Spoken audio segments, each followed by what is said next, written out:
Hey, my homeowners, this is Josh Sternberg coming at you from sunny California. In this video, I'm going to talk to you about what it means to have a balloon payment in your loan modification.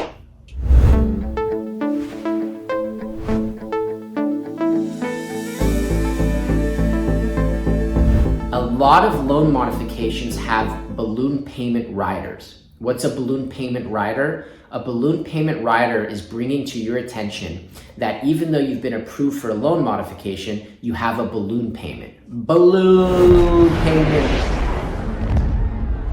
Balloons are usually fun. Birthday parties, events, New Year's Eve. In this case, balloon payments, not so fun.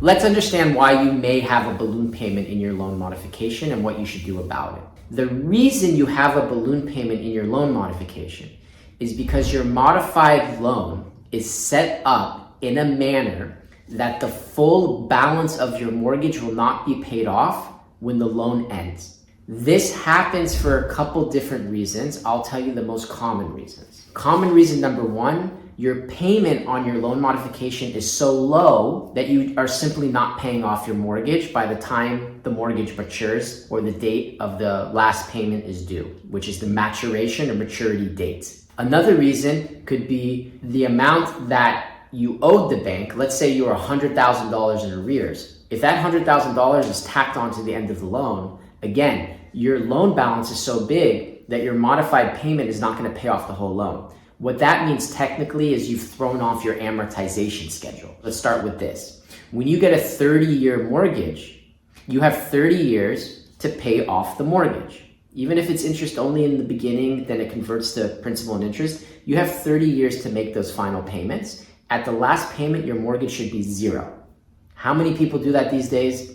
Not many. But that's the way mortgages are set up. In your circumstances, if you have a loan modification, your amortization schedule has been completely jumbled because you missed payments. Now those payments are being put at the back end of the loan. So when you get to that final payment, there's still something due. Okay, that's another reason you might get a loan modification with a balloon payment. And the third most common way is if there's a deferment, is what it's called. What does that mean? That means if you have a $500,000 loan, they may be deferring $100,000 of that to the end and only charging interest on $400,000. So that $100,000 deferment is not accruing interest, is not being paid down, but has to get paid down at the end of the loan.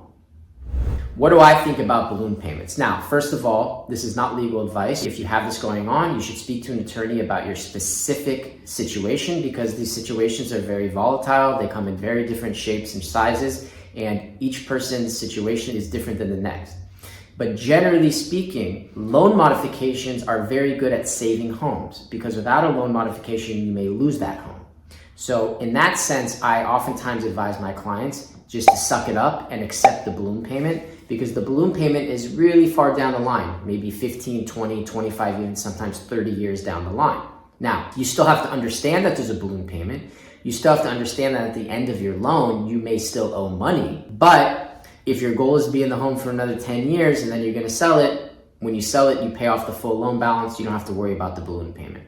So again, you have to determine what's more important. Is the most important thing staying in the home now, getting the loan modification now, not being uprooted from your home, staying where you are with your spouse, your family, whatever it may be? Then a loan modification will trump the fact that there's a balloon payment. That's how we are almost always advising our clients.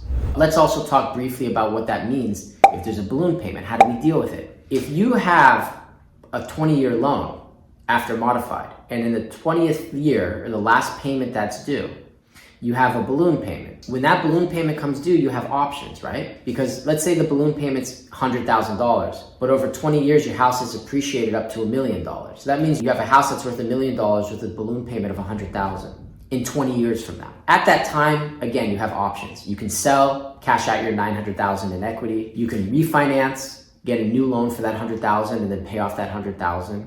You could pull money out of retirement. You could try to modify again with your bank. So I guess the point I'm trying to show you is that when that balloon payment is so far down the line, you may be in a very good position when the balloon payment comes due. You may have different options of dealing with it. Because again, a lot of times when people hear balloon payments pop, their brain kind of explodes like, and they think balloon payment means I'm going to lose my house.